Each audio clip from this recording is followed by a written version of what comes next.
মিজানুর রহমান আজহারী সাহেব তার যশোরের মাহফিলে বলেছেন, দেশে আহামরি কোনো পরিবর্তন আসে নাই, এক দল খেয়ে গেছে আর এক দল খাওয়ার জন্য বসে আছে। আপনারা বলেন উনি কি কথাটা ভুল বলেছেন না ঠিক বলেছেন?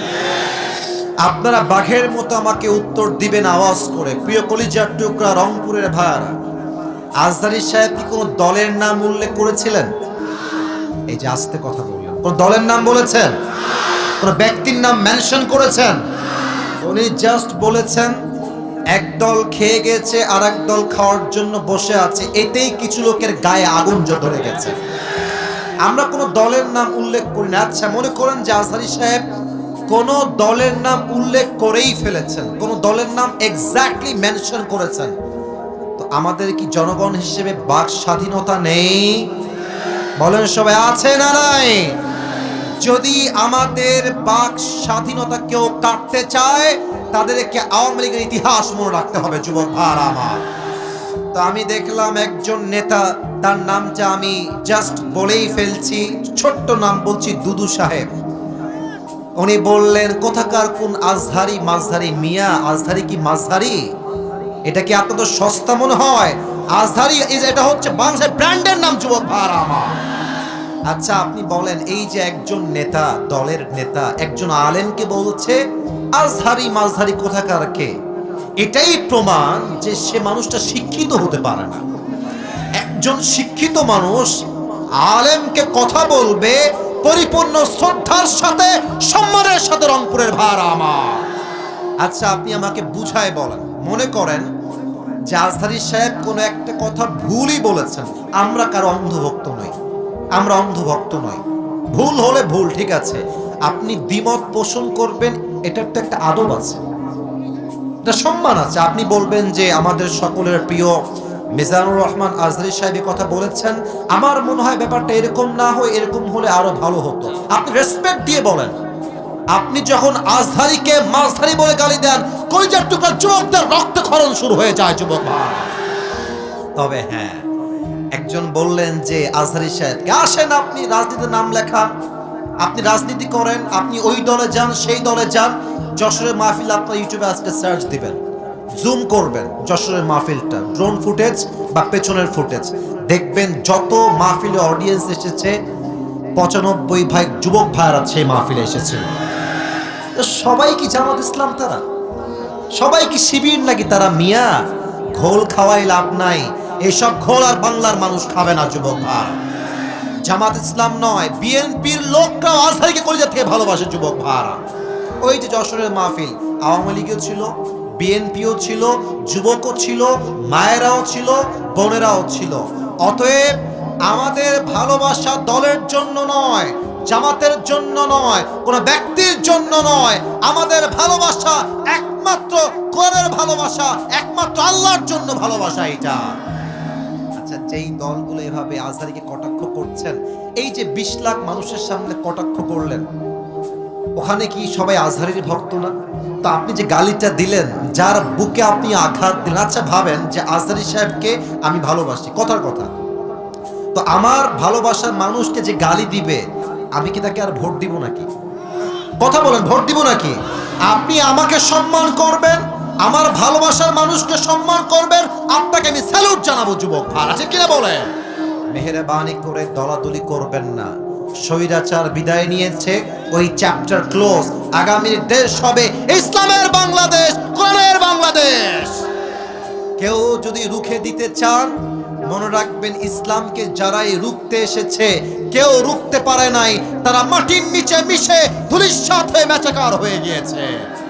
আল্লাহ প্রত্যেকটা মানুষকে কথাগুলো বোঝা এবং আমল করার তৌফিক দান করুক। পড়েন সবাই আমিন। দেশটা কি পরাধীন না স্বাধীন? এই দেশ স্বাধীন কারা করেছে? কলিজার টুকরা যুবক ভাইরা বুকের তাজা রক্তের মাধ্যমে দেশটাকে স্বাধীন করেছে। আচ্ছা আপনারা আমার 2 হাত দেখেন তো, একটা নাম জিজ্ঞেস করতে চাই সবার কাছে। একজন যুবক 2 হাত এমনে পেতে গুলির সামনে বুক পেতে দিয়েছিল, ওই যুবকটার নাম কি? বাসা কোন বিভাগে? রংপুর বিভাগে বাসা। এটা মাথায় রাখতে হবে। রংপুরের সন্তানরা বিড়ালের বাচ্চা নয়, সব সিংহের বাচ্চাগুলো আমার সামনে বসে আছে। শহীদ আবু সাঈদ যখন বুকের তাজা রক্ত দিয়েছে, তখন এই দেশের দ্বিতীয় স্বাধীনতার সূচনা শুরু হয়েছে। তার রক্ত দেওয়ার পরে দেশের প্রত্যেকটা যুবকদের কলিজায় রক্তে আগুন শুরু হয়ে গিয়েছে। যুবক ভাইরা, এই দেশটা আমরা দ্বিতীয়বার স্বাধীন করতে পেরেছি, এটা আল্লাহর শুকরিয়া। তবে আমি এখন ভূমিকায় কিছু কথা বলবো, যেই কথাগুলো দুই একজন লোকের গায়ে লাগতে পারে। এজন্য আমি জানি দুই একজন লাগবে, এটা আপনার যত বড় লাগবে এটা আমি জানি। তবে আমি আবারও আপনাকে বলছি, আপনি আমার শত্রু নন, আমিও আপনার শত্রু নই। আমার প্রথম পরিচয় বিএনপি নয়, জামাত নয়, আওয়ামী লীগ নয়, হেফাজত নয়, চরমনায় নয়, কওমিয়া নয়, আলিয়া নয়। আমার প্রথম পরিচয়, আমি মুসলমান ঘরের সন্তান। তাকবীর দিবেন সিংহের মতো। আল্লামা দেলোয়ার হোসেন সাইদি হুজুরের নাম শুনেছেন না? তা তো আসতে কোন কেন, নাম শুনছেন না? হুজুর বলতেন যে বিড়ালের মতো 500 বছর বেঁচে থাকার কোনো দাম নাই, সিংহের মতো 1 ঘন্টা গর্জন দিয়ে আমরা বাঁচতে চাই। নারে তাকবীর। আল কোরআনের আলো, আল হাদিসের আলো, কোরআন হাদিস যেখানে, আলেম ওলামা যেখানে, রংপুরবাসী যেখানে, আল্লাহ তাআলা যেন এই স্লোগানকে কবুল করে। পড়েন সবাই আমিন। আলোচনা খুব লম্বা হবে না, অলরেডি আপনারা আমার 35 মিনিট নষ্ট করে দিয়েছেন। যতটুকু পারা যায় কনস্ট্রাকটিভলি একটা সূরা থেকে তাফসীর পেশ করতে চাই অল্প সময়ের ভেতরে। শোনেন ভালো, কাজে দিবে আপনার। লম্বা ওয়াজ দিয়ে কাজ হবে না যদি আপনি ওয়াজের মর্ম না বোঝেন। অল্প ওয়াজ দিয়ে সেই কাজ হবে যদি আপনি কথা বুঝে থাকেন। যুবক ভাইরা, ঠিক কিনা বলেন? আমি শুরু করছি কোরআন থেকে তাফসীর পেশ করা। আজকে আমরা যেই পাড়ার থেকে তাফসীর শুনবো সেই পাড়ার নাম হচ্ছে 30 নাম্বার পাড়া। বলেন সবাই, কত নাম্বার পাড়া? না, এটা রংপুরের সাউন্ড হয় নাই। আবারও বলছি, কত নাম্বার পাড়া? এটা রংপুরের সাউন্ড হয়েছে। যেই সূরা থেকে আমরা তাফসীর পেশ করব, সূরাটার নাম হচ্ছে সূরাতুদ দুহা। রংপুরের ভাড়া, সূরাটার নাম দুহা। কোরআনুল কারীমের সূরা সংখ্যা অনুযায়ী এই সূরার নাম্বার হচ্ছে 93তম সূরা। বলেন সবাই, কত নাম্বার সূরা? 93তম সূরা। এই সূরার আয়াত সংখ্যা হচ্ছে মোট 11টা। বলেন সবাই, কয়টা? শেষ ইনফরমেশন অ্যাবাউট দিস সূরা। এই সূরার রুকু সংখ্যা হচ্ছে মোট 1টা। বলেন সবাই, কয়টা? তাহলে আরেকবার বলি, বেসিক ইনফরমেশন মাথায় রাখবেন, আজীবন কাজে দিবে। পারা নাম্বার 30। বলেন সবাই, পারা নাম্বার কত? সূরা নাম্বার 93। সূরা নাম্বার কত? আয়াত সংখ্যা মোট 10টা না 11টা? আর রুকু সংখ্যা 2টা না 1টা? 1টা। এবার আসুন আমরা মূল কথায় ফিরে যাই। এই সূরার সেন্ট্রাল থিম বা সাবজেক্ট ম্যাটার, মূল আলোচ্য বিষয় হচ্ছে একটা।